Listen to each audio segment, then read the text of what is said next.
ও সাহাবীরা শোনো, তোমরা যখন ওযু করবে ওযুর শেষে আকাশের দিকে তাকিয়ে তোমরা কালিমাতুশ শাহাদা পাঠ করবে, আশহাদু আল্লা ইলাহা ইল্লাল্লাহু ওয়াহদাহু লা শারীকা লাহু ওয়া আশহাদু আন্না মুহাম্মাদান আবদুহু ওয়া রাসূলুহু। বিশ্বনবী মুহাম্মদুর রাসূলুল্লাহ সাল্লাল্লাহু আলাইহি ওয়াসাল্লাম বললেন, সাহাবীরা আমলটা বড় ছোট, যদি তোমরা এই আমলটা করতে পারো, অর্থাৎ ওযুর শেষে যদি তোমরা কালিমাতুশ শাহাদা পাঠ করতে পারো, আল্লাহ পাক রব্বুল আলামিন তোমাদের যত গুনাহ আছে সমস্ত গুনাহগুলোকে ক্ষমা করে দেবে। ওযুর পরে কালিমাতুশ শাহাদা পাঠ করবেন। আবার বিশ্বনবী মুহাম্মদুর রাসূলুল্লাহ সাল্লাল্লাহু আলাইহি ওয়াসাল্লাম বলেন, ওযু করবার পরে 2 রাকাত তাহিয়াতুল ওযুর সালাত আদায় করবা, অর্থাৎ 2 রাকাত নফল নামাজ আদায় করবেন। যখন মসজিদের মধ্যে ঢুকবেন 2 রাকাত তাহিয়াতুল ওযুর নামাজ আদায় করবেন। আর আমার মহিলা মা বোনেরা যারা ঘরে নামাজ আদায় করবেন, 2 রাকাত তাহিয়াতুল ওযু নফল নামাজ যে কোনো 2টা সূরা দিয়ে পাঠ করবেন, সূরা ফাতিহার সাথে। বিশ্বনবী মুহাম্মদুর রাসূলুল্লাহ সাল্লাল্লাহু আলাইহি ওয়াসাল্লাম বলেন, 2 রাকাত তাহিয়াতুল ওযুর নামাজ এত বেশি আল্লাহর কাছে প্রিয়, আমি বিলালকে দেখেছি, বিলাল আমার আগে আগে জান্নাতে চলে শুধু এই 2 রাকাত নামাজ আদায় করবার কারণে। বিশ্বনবী মেরাজে গেলেন, দেখলেন বিলাল জান্নাতে বিশ্বনবীর আগে আগে চলে। দুনিয়াতে নেমে এসে বিশ্বনবী জিজ্ঞাসা করলেন, বিলাল এমন কি আমল করা আমারে বলো। বিলাল বলে, ইয়া রাসূলুল্লাহ, ইসলাম কবুল করবার পরে অদ্যাবধি পর্যন্ত কন্টিনিউ কোন আমলের কথা আমার মনে পড়ে না, তবে একটা আমল আমি সব সময় করি। বিশ্বনবী জিজ্ঞাসা করলেন, বিলাল কি এমন আমল তুমি করো? নবী, বড় কোনো আমল না, যখন আমি ওযু করি 2 রাকাত নফল নামাজ পড়ি, এই আমলটা সবসময় করার চেষ্টা করি।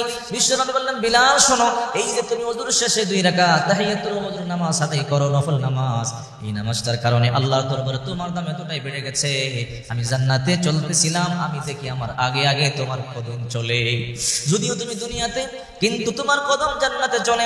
বিলাল, তোমার আমলটা আল্লাহর দরবারে অনেক পছন্দ হয়ে গেছে। এই জন্য বিশ্বনবী তখন সাহাবায়ে কেরামদেরকে বললেন, ও সাহাবীরা, যখন তোমরা ওযু করবে 2 রাকাত তাহিয়াতুল ওযুর সালাত আদায় করবে, এই সালাত আল্লাহর দরবারে অনেক পছন্দনীয়। ছোট্ট ছোট্ট এমন কিছু আমল আছে যে আমলগুলো আল্লাহ পাক রব্বুল আলামিন বড় পছন্দ করেন। যেমন ইমাম সাহেব যখন বলে সামি আল্লাহু লিমান হামিদা, আমরা বলি রব্বানা লাকাল হামদ। আরো 4টা বাক্য আছে, ওই 4টা বাক্য যদি বাড়িয়ে বলতে পারেন, আপনার আমলনামায় সওয়াব লেখার জন্য 30 জন ফেরেশতা প্রতিযোগিতা শুরু করে দেয়। বিশ্বনবী নামাজ পড়াইতেছিলেন, নামাজের সময় বিশ্বনবী বললেন, সামি আল্লাহু লিমান হামিদা রব্বানা। পিছন থেকে সাহাবায়ে কেরাম বলল, রব্বানা লাকাল হামদ। এক সাহাবী বাড়িয়ে বলল, হামদান কাসীরান তাইয়িবান মুবারাকান ফি। আল্লাহর হাবিব বললেন, সাহাবীরা, তোমাদের মধ্যে কে 4টা বাক্য বাড়িয়ে বলেছে বলো? কেউ বলে না। আল্লাহর হাবিব বললেন, বলো, কোনো সমস্যা নাই। এক সাহাবী দাঁড়ায় বলে, লাব্বাইক ইয়া রাসূলুল্লাহ, ও পয়গম্বর, আমি 4টা বাক্য বাড়িয়ে বলেছি। কি বলেছো? আমি পড়েছি হামদান কাসীরান তাইয়িবান মুবারাকান ফি। আল্লাহর হাবিব বললেন, সবাই রব্বানা লাকাল হামদ বলল, আর তুমি 4টা বাক্য কেন বাড়িয়ে বলেছো? ওই সাহাবী বলে, ইয়া রাসূলুল্লাহ, আল্লাহর প্রশংসা অল্প করলে আমার কলিজা ঠান্ডা হয় না, এই জন্য আমি বাড়িয়ে বলেছি। বিশ্বনবী তখন বললেন, সাহাবী, তুমি কি করেছে জানো? বলে, না ইয়া রাসূলুল্লাহ, আল্লাহ আর আল্লাহ রাসূল ভালো জানে। আল্লাহর হাবিব তখন বললেন, রে সাহাবী, শোনো, তুমি যে হামদান কাসীরান তাইয়িবান মুবারাকান ফি বলেছো, বিদউ ওয়া 30 মালায়েকা, 30 জন ফেরেশতা তোমার নামে নেকি লেখবার জন্য প্রতিযোগিতা শুরু করে দিয়েছে। আল্লাহর হাবিব সাল্লাল্লাহু আলাইহি ওয়াসাল্লাম বলেন, ছোট ছোট এমন কিছু আমল আছে, ও সাহাবীরা, যদি তোমরা করতে পারো, তোমাদের জন্য দুনিয়াতেও কল্যাণ, পরকালেও বিশাল মুক্তির ব্যবস্থা হয়ে যাবে। এই জন্যই তো ছোট ছোট আমলগুলো করবেন। বিশ্বনবী মুহাম্মদুর রাসূলুল্লাহ সাল্লাল্লাহু আলাইহি ওয়াসাল্লাম বলেন, শেষ জামানায় এমন হবে, আমার সুন্নাতকে মানুষ কেয়ার করবে না, আমার সুন্নত মানুষ মানতে চাবে না। ওই সময় কোন ব্যক্তি যদি আমার একটা সুন্নত আঁকড়ে ধরে রাখে, জিন্দা রাখে, মান আহইয়া বিসুন্নতি ইনদা ফাসাদি উম্মতি ফালাহু আজরু মিয়াতি শাহীদ। বিশ্বনবী বলেন, শেষ জামানায় যখন মানুষ সুন্নতের কদর করবে না, ইহতিমাম করবে না, গুরুত্ব দিবে না, ওই সময় যদি আমার কোন উম্মত আমার একটা সুন্নতকে জিন্দা রাখে, আমল করে, 100 গলা কাটা শহীদের সওয়াব আল্লাহ তার আমলনামায় দিয়ে দিবে।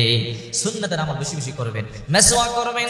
বিশ্বনবী বলেন, মেসওয়াক আল্লাহর সন্তুষ্টির মাধ্যম, যে ব্যক্তি মেসওয়াক করে আল্লাহ তার উপরে সন্তুষ্ট হয়ে যায়।